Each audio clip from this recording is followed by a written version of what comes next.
si Moira sa akin kasi wala naman siyang pakialam sa akin eh. Sa akin niya binubuhos lahat ng galit niya kay RJ. Kasi nga, si RJ, mahal na mahal niya. Kung ikaw ba nasa posisyon ko, mapapatawad mo ba siya? Yes, Dad. Para sa pamilya natin. Family is an overused and overrated excuse, Zoe. Besides, two broken people can't be in a relationship. They'll only end up breaking each other more. Eh, si Moira, marami ring kasalanan sa akin yan. Maniningil din ako. At ako mismo magpapalaya sa babaeng yan sa buhay natin. Sa totoo lang, Dok, naawa nga kay Zoe. Zoe? Bakit? Kasi pangarap lang naman niya na magkaroon ng intact tsaka buo na pamilya. Kaya nga lagi ako inaaway nun eh. Kasi feeling niya, inaago ko sa kanya yung pamilya niya. Huwag ka na magpapakita sa amin ni Zoe. Wala ka ng pamilya, kaya umalis ka na. May karapatan ako sa bahay na to. I am not freaking leaving this house! Moira, ang sabi ko, umalis ka na dito! I still live here. This is my house too! Tumawag ka na ba sa security? Po. Kaya, Mami, please. Please, umalis ka na bago pa sila dumating. Talagang makakatikim sa kanyang traitor. Mami! Moira! Tama na! I still live here. Nandito pa rin ang mga gamit ko. Kaya kung talagang ayaw mo sa akin, edi ikaw ang umalis, tapos! Sige. Robert! Robert! Anong gagawin mo? Robert!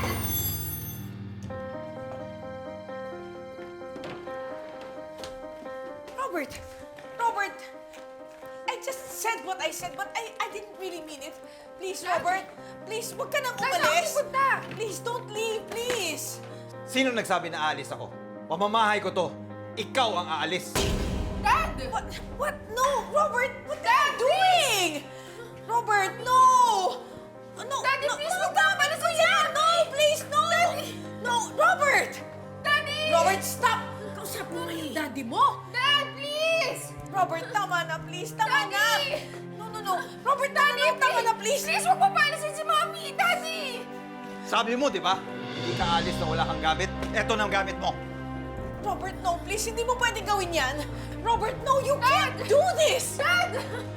Robert, no! Please! Please, wag mo Dad! gawin to! Robert! Dad! Robert, wag mo akong palisin dito, Robert! Daddy, Robert, please! tama na! Ano ba? Please! Robert! No! Dad! Robert! Yan na yung mga gamit mo. Umalis ka na. Dad, please! Please! Robert, please, wag mo akong palisin. I'm your wife. How can you do this to me? Yun din ang tanong ko eh. Paano mo nagawa sa akin yung mga ginawa mo? Asawa mo ako?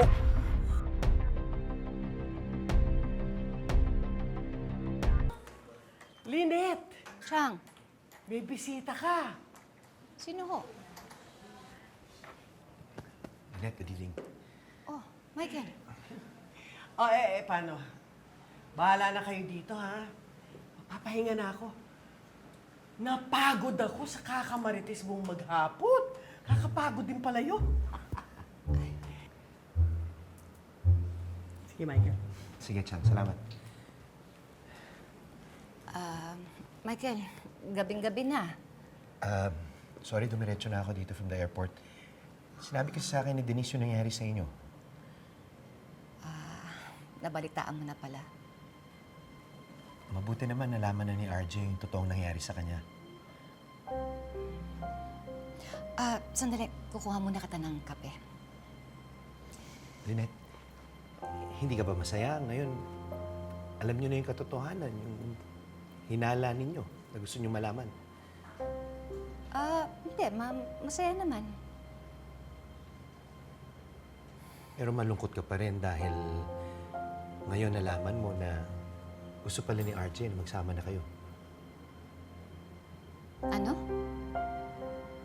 Na kung hindi na aksidente si RJ, kung natuloy yung hiwalayan nila ni Moira, eh, dapat magkasama na kayo ngayon. Dapat masaya na kayo. Michael, alam mo, kahit noon pa man, ayoko namang magkasama kami ni RJ dahil alam kong hindi tama yun. At kahit magsama kaming dalawa, hindi kami magiging masaya. Dahil hindi kami titigilan ni Moira. Alam mo naman eh, ang gusto ko lang naman tahimik na buhay para sa akin at para sa anak ko. nagpapasalamat ako dahil nahanap ko yun kay Carlos. Kaya kung pwede lang, Michael, huwag na natin pag-usapan yung nakaraan. Tapos na yun. At hindi ako nanghihinayang. Ang gusto ko lang, matapos itong problemang ito, huwag na akong guluhin ni Moira. Yun lang. Gusto ko lang tahimik na buhay.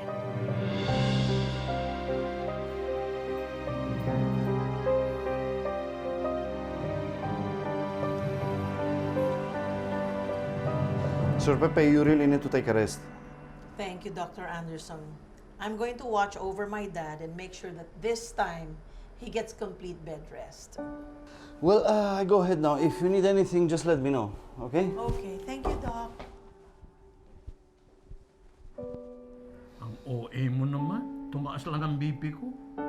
Dad, hindi birong high blood, no? At saka nagpapagaling ka pa. O, gusto mo ba dagdagan ng sakit mo? Eh, talaga lang kumukulo ang dugo ko eh. Pag naiisip ko yan si Moira eh. Eh kaya nga, wag mo nang isipin yung babaeng yun kung pinasasama niya lang yung pakiramdam mo. Ipaubahin mo na siya sa amin ni Ubeng. Ay, nako. Isa pa yan si Obeng. Dad, ang ibig mo masabihin hanggang ngayon, masama pa rin ang loob mo kay Ubeng? Sabi ko naman sa'yo, di ba? Nagigising-gising na rin siya at nakikita-kita niya na rin ang masamang ugali ni Moira. Nakatingin pa rin si Obeng sa asawa niya na pikit ang isang mata. Mas mabuti na yon kaysa sa dating parehong pikitang mata. Dad, isipin niyo na lang na nahihirapan na din si Ubeng. Siguro naguguluhan na din siya. Tapos wala pa yung pamilya niya sa tabi niya. Siguro mas makakabuti kung mag-uusap kayong muli ni Ubeng. Habang magkasama sila sa iisang bubong ng asawa niya, sayang lang ang salita ko. Magmumukha lang akong isang matandang panay ang sulsol. Mag-uusap lang kami pag napalayas niya yan si Moira sa buhay niya. Sige, pagod na ako.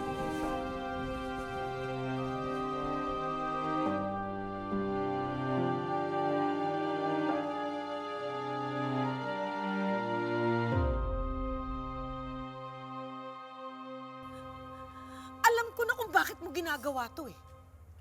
Dahil kay Lynette. Di ba tama ako? Sumagot ka! Paano naman nasama si Lynette dito? Because it's always been Lynette. Ayaw mo kong patawarin dahil naghahanap ka ng excuse para makasama yung babae mo. Moira, hindi ka ba napapagod sa issue na yan? Paulit-ulit! Sawang-sawa na ako! Kasi alam ko na hanggang ngayon umaasa ka pa rin na magkabalikan kayo ni Lynette. Pero hindi ako papayag. Moira, wala na akong pakialam kung anong gusto mong isipin. Basta lumayas ka sa pamamahay ko. Robert! No! Dad! Zoe, papasok ka ba o sasama ka sa mami mo?